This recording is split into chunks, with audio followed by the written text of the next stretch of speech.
Hi guys, ayan, katatapos lang ng work natin. Pagod. Wait, sorry, may music tayo. Ayun, medyo busy ngayong araw, non-stop. Pero ano lang naman, receiving lang naman tayo. Ayan, so yeah, sunduin natin si Zion ngayon. Then mamaya susunduin natin si Emma kasi meron lang siyang dinner dun sa dati niyang ka-work sa immigration.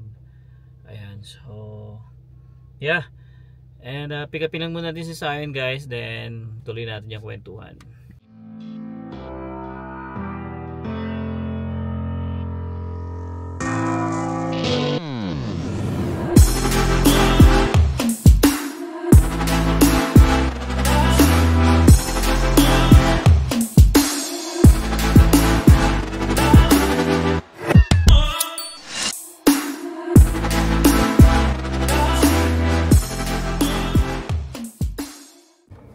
So guys, ito na si Emma, nasundo na natin. Sa Red Lobster. Yes, oo. Dito sila nag-dinner ng kanyang Ka-work dati. Yeah, ka-work. So bigay ko muna yung camera kay Emma. Ayan o. So maganda naman, may mga promo din sila everyday. Tapos yung kinain ng friend ko, shrimp. Ako din shrimp pero with steak. Sana all shrimp. Sa kakana at kailangan kontrolin mo ang mga shrimp na yan at kakakain lang natin ng shrimp. Yeah, so hindi na ako nakapag-vlog kanina pagkasundo ko kay Zion guys, no? Kasi nga ay nagmamadali din ako. Oo. Then yun nga, ano muna si Emma, nagpalugit lang. Oo. Kasi nga may dinner sila. So yan, ito na siya. So ngayon, ayan o, pupunta kasi kami sa birthday ng friend ko na si Sam. Kilala nyo naman siya. So happy birthday Sam mula kay Madam Charo. So, ano lang, ngayon lang ulit magkikita-kita, no? After a long time. Tagal din, no? Parang kailan ba yung huli nating... Kasi laging busy. Pero at least, no? Blessing. Oo, ma-celebrate din ang kanyang birthday. Tatambay lang din naman. So, yun guys, no? Habang tayo ay nagbabiyahe, papunta kila Maring Sam, ay mag-update lang muna tayo. Kasi for awareness din, baka kasi hindi pa na babalitaan ng ibang nanonood sa ating channel na, naku po, ito na naman. Canada Post employees ay nag-strike na naman po. Siyempre, napakalaking epekto nito sa mga businesses, kahit na mga individuals, no, umaasa sa mga sulat or padala. Ito na nga, no, hindi na muna sila magtatrabaho. Diba? Tigil delivery na naman po. Kasi last time din, last year, baby, no? Oh, last year. Last year, mga November, December pa nun, sobrang hirap. During Christmas season pa sila nag-strike. So, ang daming naapektuhan. So, I think until now, may hindi pa talaga nasisil na deal, hindi naayos ang kanilang agreement with the union ng Canada Post. Kaya, ito na nga po, nung nag-announce kasi daw na ititigil na muna ang door-to-door services, ito na ngang union ng Canada Post ay biglang nagulat. Yan, kasi bakit in-announce ay parang they thought na pag-uusapan muna para magkaroon sila ng somehow agreement or negotiations, pero nung in-announce nga nagulat sila, kaya tigil delivery agad sila kahapon. Parang nung last year, baby, may hinihintay yata tayong letter noon. Tapos nag-aalala tayo dahil nga may strike nga. So ma-hold yan guys. So sa mga on process na at nasa hawak na ng mga Canada Post, matetenga yun sa kanila. Pero yung mga hindi nyo pa nasisend, hindi na muna yan mapipick up guys, unless yun nga, magkaroon na naman sila ng resolution or solusyon dito sa problema na ito. So yun nga, napa-research tayo, ano pa yung dahilan, bakit nag-strike na naman yung Canada Post employees. So nasa 53,000 to 55,000 yung empleyado na apektado nito. So may union din sila na nakikipag-negotiate. Pero kasi nga, ito na nga po, ang reason talaga ay on the loss na. Yan, sobrang luging-lugi na ang Canada Post. So, ilang milyong dollars, like as a $10 million a day ang kanilang nailulugi. Kasi nga, sabi nila, hindi na raw tulad ng dati yung mga nag-a-avail ng Canada Post services. Siyempre, with the change of time, especially din technology. Yeah, puro email na kasi ngayon. Email na guys, hindi na rin tayo nagsisend ng postcard with our loved ones.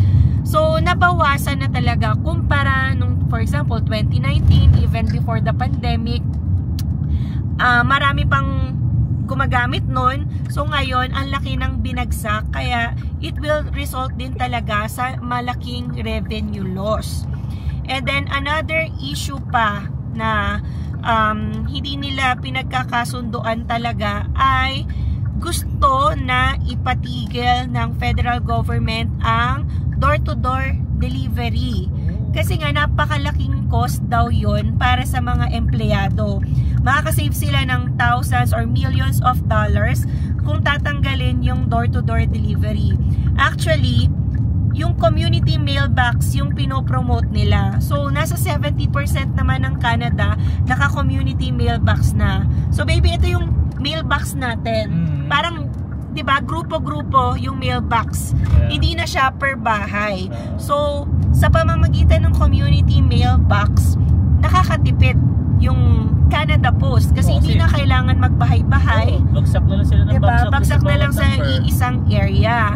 Pero yun pala, hindi pa lahat ng Canada residences, yung mga bahay-bahay, ay naka-community mailbox. So, since meron pang remaining 30% na hindi naka-community mailbox, gusto nila i-transform na lahat-lahat.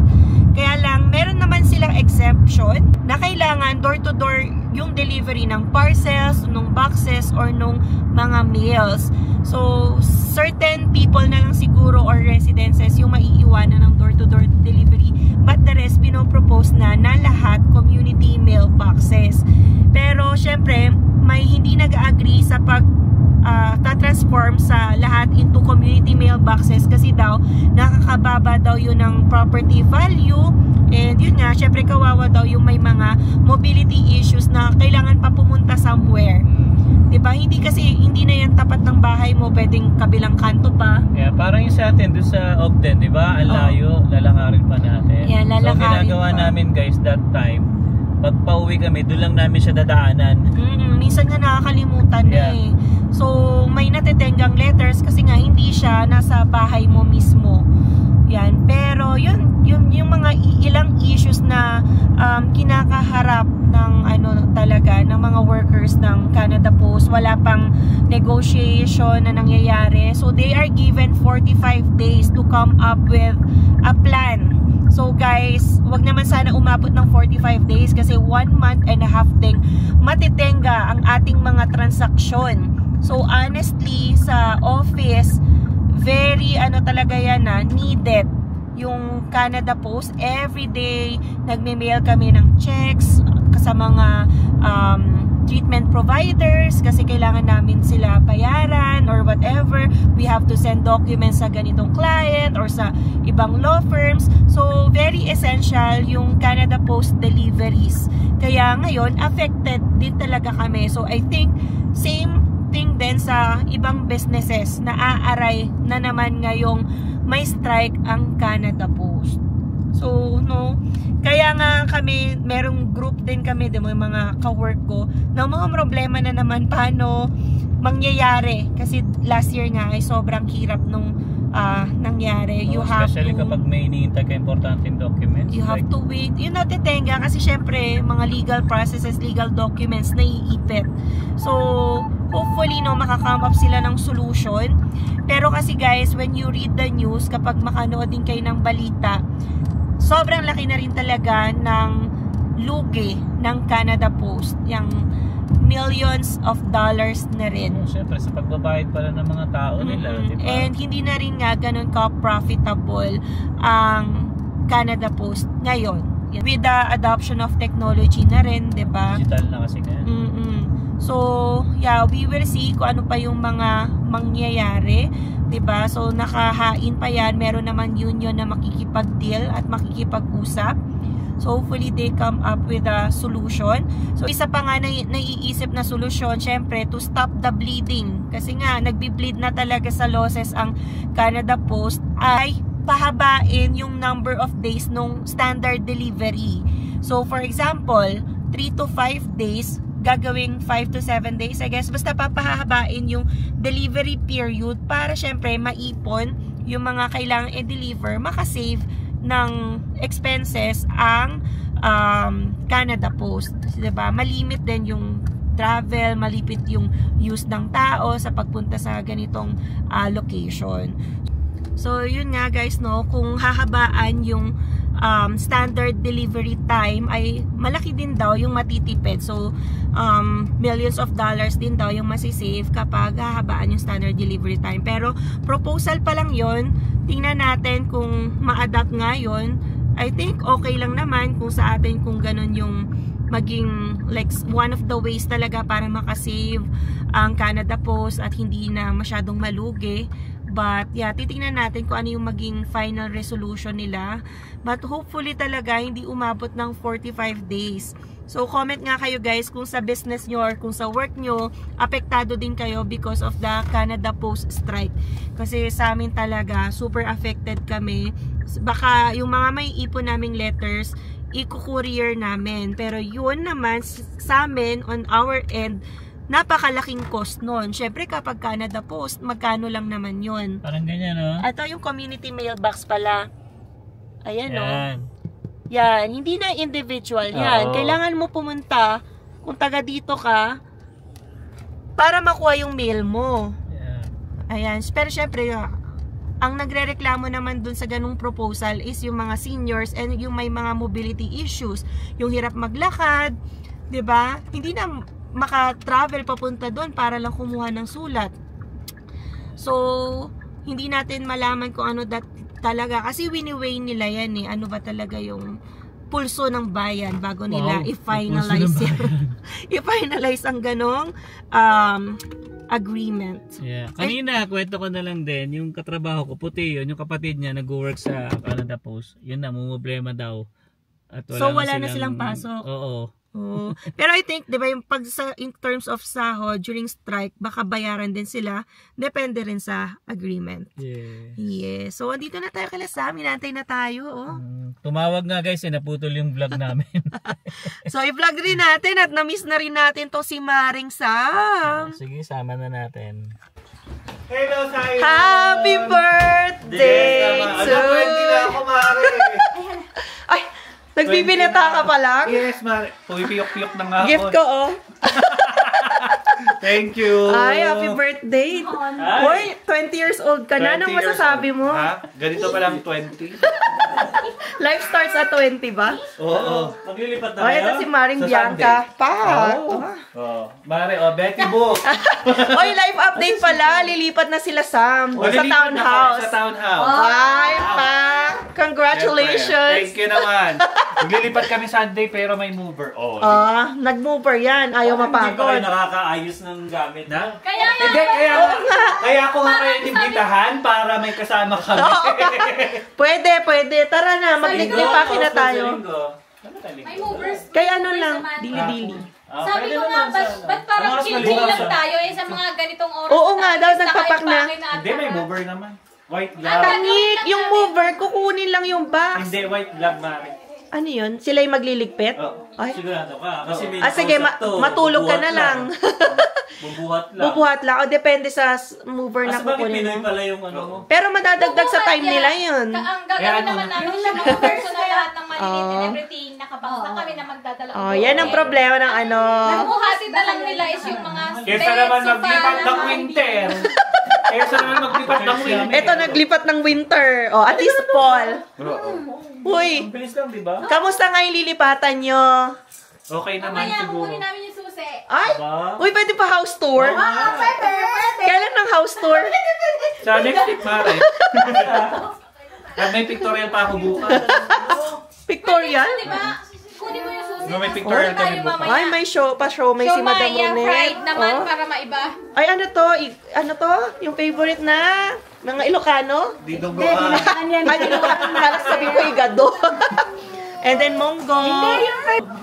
Wala man lang tayong ganap ngayong Kaya nga. summer. Ito naman, sabi ko, tara na nga eh. Ito na ang pa-dinner ni Maring Sam. Sabi na, may pinipili Busog pa eh. nga ako eh. Galing akong Red Lobster. Red Lobster. Oh, may nakipag-meet lang na friend sa Chinook. Ay, Kamusta? Masarap ba? Masarap din naman, kasi worth Pero for the mura. price. Mahal. Sakto lang, merong promo sila na $25. Yun, $24.99. Yung steak with shrimp. So, nilibre ka. Nilibre ako. Wow naman. Oh, pak. Oh, kain na muna kami, guys. Happy birthday. Happy 40th ba? 45th. Happy 45th. 60th birthday. Ay, senior na. Pagtin lang ako last year. Reset ka. Ang taas ng talon. Ayan na, guys. Kantahan na natin. Happy birthday. Happy birthday to you. Happy birthday to you. May birthday sayon? Happy It's your birthday? birthday. It's your Happy birthday, baby. birthday. Happy birthday to you. Chat, chat, chat. Wish. 1 billion ba yan? Yes, sana maging contractor na lang din ako. Flood control projects Oo, ba? gusto kong bumili ng Mare, sasakyan na may payong. Oh, pak.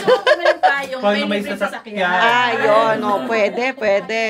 Ayan. Happy birthday again. Happy 45th birthday. Charot. Ay, 20. 20 lang daw To the siya. power of 2. So guys, ito na. Ay, ang babata naman ng mga kasamahan natin dito. Niloloko ko nga si AC kasi 20 na si AC, tapos ako 40. Oh, kaedad mo lang yung anak mo, 'di ba? Si AC 20, ako 40. So sabi ko sa kanya, twice the age, twice the fun, twice the hotness. Ay, pa. So nung 20 ka, doon ka na nagkaroon ng panganay. Oo nga. Pero sila wala pang interest magka-baby ngayon. Oo nga, buti na lang. Pero ikaw inagahan mo, 'di ba? O syempre, maagap tayo. Kasi naman ayaw. Ayaw ka baka wala ni Ronet. Pangarap niya ako eh. Ayaw kanin natin. Diba? Diba pangarap mo ako? Pangarap mo. Living the dream, Mare, every day. Kumusta naman ang Ang pangarap mo ay kasama mo lang. Kasama mo. Visit ka. O, pansit tayo Hindi sana dyan. kami maghahanda. Kasi busy nga sana kami maglilipat. O, kaya lang, na-miss niya kami. Kaya lang, para ang tagal na namin di magkakasama. Baka ma-surprise pala yung viewers ko. Hindi ko pa nare-reveal. Na? Iniwan mo na ako. Hindi na po kami magka-work ni Emma. Guys, it's been a while. Hindi ko nare-reveal. Kasi it's his story to tell. Pero iniwan niya na ako, guys. So, iba ng law firm siya. But still, good ties pa rin naman. Oo. Punta pa rin kayo sa McDonald's, si Bob. Sa Kasayan ko and Popovi. Punta So, po yun kayo. yung different firm niya. Pero, personal injury pareho Oo. kami. So, ganun pa rin yung practice. Kung may ayaw sila doon, bibigay sa akin ni Emma. Pero, gusto pa rin namin. So, yung mga hindi na kaya, sa inyo na yon. Para ma-stress si Sam. Parang gano'n. Kasi 217 files po yung hawak ko ngayon. Ako lang mag-isa. Tapos ngayon, nagsusumbong ka sa mga viewers. Iniwan mo ako eh. Hindi, babalik ako doon pag Ay, babalik din Yun siya nga sa naman, amin. maganda din naman yung parting ways namin ni Mark. Oo naman. So, open pa rin ang door para dito. Nagbakasyon lang to. At nag-explore. Pag hindi open yung door, I'll make the door open. Gumawa ka ng door. And isama na natin si Bianca. Yes, si Bianca. Sama-sama na tayo. Hopefully in the future. Yes. Alright. Pag na-call to the bar na ang Maring Emma, Ay, alam nyo naku. na. Kami na. Kami na yung Sama-sama na authority. ulit kami. Pero ngayon, magkahiwalay pa Oo. muna. Kaya ngayon lang ulit kami guys nagkita. As what we have mentioned, 2 buwan na. Dalawang ba last yung Last yung sa bahay. Yung blessing. Alright guys, kain na muna kami. Bon appetit. Ginawa. Kanta tayo guys. Videoke. Sa ating ligaya, okay lang naman ang